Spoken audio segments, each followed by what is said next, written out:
যে আমাদের সময় বগুড়াতে টেস্ট ম্যাচ খেলতাম, আমরা খুলনাতে টেস্ট ম্যাচ খেলতাম, আমরা ফতুল্লাতে টেস্ট ম্যাচ খেলেছি। এইসব মাঠগুলো কিন্তু বন্ধ হয়ে গিয়েছে। আমাদের প্লেয়াররা ক্যাপাবল হয়ে উঠছে, আপনি বলছিলেন যে উন্নতি করছে, অ্যাডজাস্টমেন্টটা হচ্ছে, কিন্তু ক্রিকেট দুনিয়াটা কি আসলে এই গতিতে এগোচ্ছে কিনা, ক্রিকেট দুনিয়াটা আসলে এভাবে এগোচ্ছে কিনা। আমরা তানজিদ তামিমের ব্যাটিং দেখছিলাম, ওয়ানডেতে টি-20 স্টাইলে তিনি যে ব্যাটিং করছেন, এটাই তো আসলে নতুন দিনের ব্যাটিং।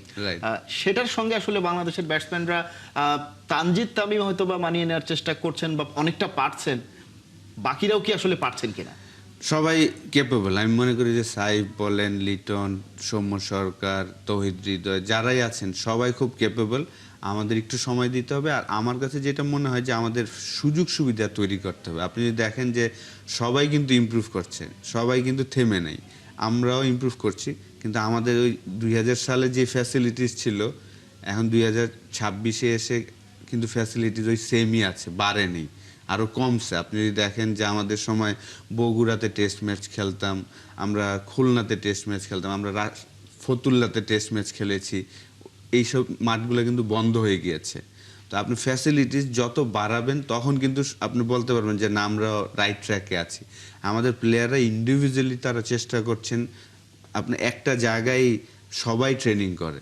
আপনি যদি দেখেন যে মিরপুর এই আন্ডার-13 থেকে শুরু করে আন্ডার-19, 17 মহিলা টিম সবাই একই জায়গায়। তো ফ্যাসিলিটিস কিন্তু বাড়েনি। ফ্যাসিলিটিসটা যতক্ষণ না বাড়বে তখন কিন্তু আসলে আমরা শুধু প্লেয়ারদের দোষ দিলেই হবে না আমার মনে হয়।